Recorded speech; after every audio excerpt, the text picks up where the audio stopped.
Trabalhar no Talk TV é muito divertido porque de vez em quando pintam umas entrevistas muito legais para fazer. Eu entrevistei a produtora da série Outlander, a Tony Grafia, e a autora dos livros que deram origem à série, que é a Diana Galbodon. Elas estavam na cidade do Cabo, na África do Sul, onde eles rodaram a terceira temporada da série, que está sendo lançada agora em DVD. E a primeira pergunta que eu fiz para a Diana foi a seguinte: como é que você fez uma história de amor, de viagem no tempo, meio ficção científica, que se passa nas Highlands da Escócia, se você nasceu e cresceu no Arizona?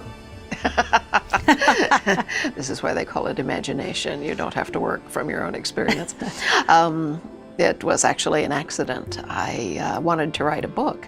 I've known since I was 8 years old I was supposed to be a novelist, and I just didn't know how to start. Finally I said, well, you know, you're getting older, you're 35, Mozart was dead at 36, maybe you should get a start. So I said, fine, what's the easiest possible thing I could write for practice? And I thought for me that might be a historical novel, because I was a research professor. I was a scientist in my previous life, but I knew my way around a library. I said it seems easier to look things up than make them up, and if I turn out to have no imagination, I can steal things from the historical record, which works really well. Anyway, I said, fine, historical fiction, where shall I set this?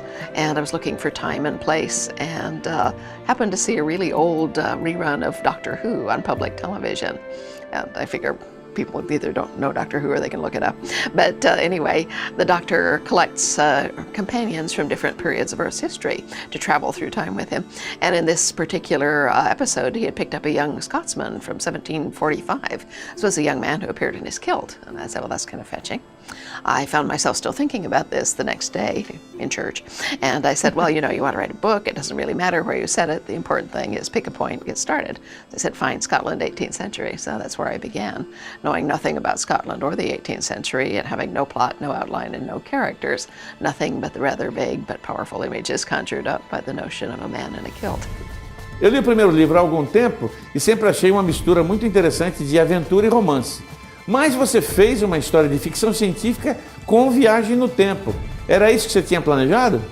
No, I didn't really set out to do anything in particular except write a novel.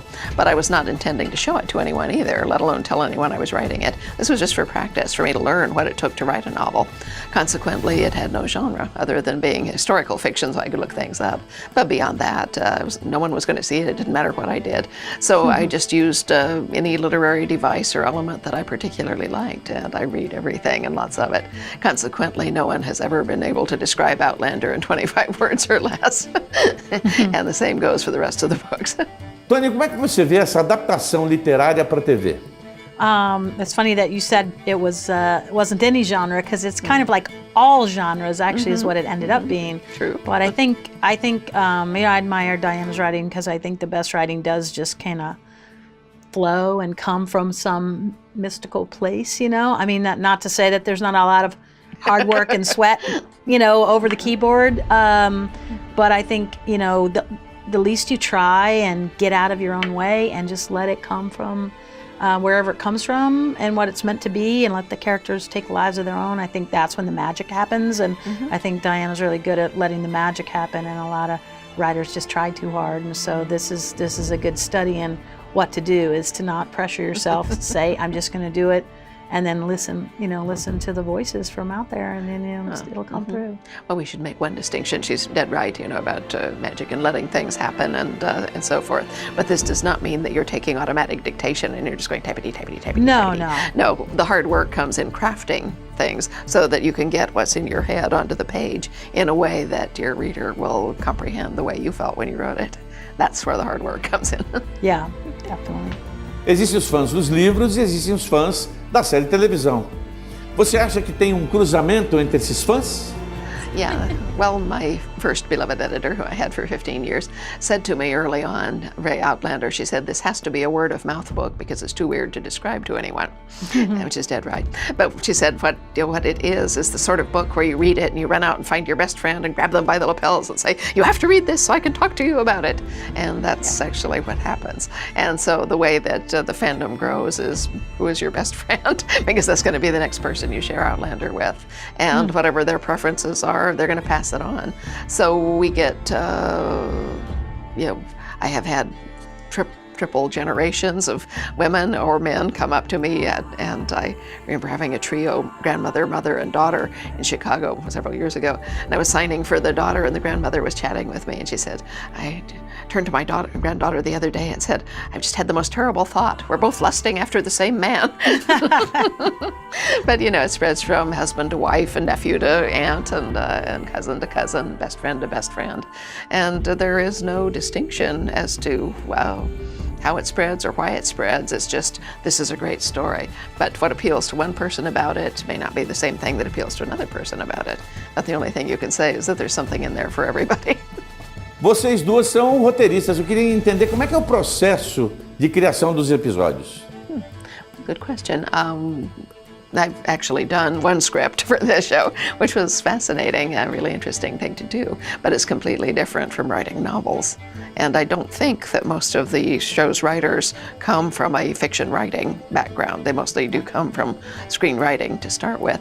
Screenwriting is a much more collective sort of process, and it's very much dependent on the context of the show that you're writing for. That is, you have established characters, you have established situations, and even though these may flex in the adaptation, this is what you start with. You start with a novel, it's completely solo. I have complete control over what happens in a book. It can be as long as I want. I can have climaxes all over the place, the timing, the rhythm. Everything is me. I mean, I'm God. Screenwriters don't ever get to be God. No, we're saints and angels. How about that? Yep. It's true. We answer to more masters because we do have a network, a studio, and the audience sometimes. But in the end, you have to write, what's true to you and what you feel is good. You can't, if you listen to too many of those rules or voices out there, you have to be cognizant of them and respectful and try but you can't please everyone. So ultimately, you do have to follow your own voice. And like I said before, with a book like this and a coterie of writers that we have, we all gravitate to our own favorite parts, and the chapters and sections of the book we have passion for, and then we write our passion. And a good novel will inspire imagination and make your mind will fill in some of those blanks. And being a writer that's adapting, you get to not just have your mind do it, but fill in those blanks on paper. And if you do justice to the source material, you will be able to add the pieces of yourself that responded to and was passionate, to those parts of the book, and expand on it and build on what was already there, which is a great base. But it's nice to have. It's like adding spices to all of the, what's in the pot, and changing it a little bit to where it's still the same dish, but you get a different hit maybe when you taste it at different times. And that's, I think, what keeps the audience, fresh and guessing about what's coming, and gives them a little peek into maybe the parts of the book where their mind wanted to go, but there weren't enough pages. The books are big enough already. They're giant, and they're just jam-packed, and this gives you other little roads to go down, which is really fun as a reader and a watcher. E eu volto em breve com mais novidades de filmes e séries no Talk TV para o canal Like.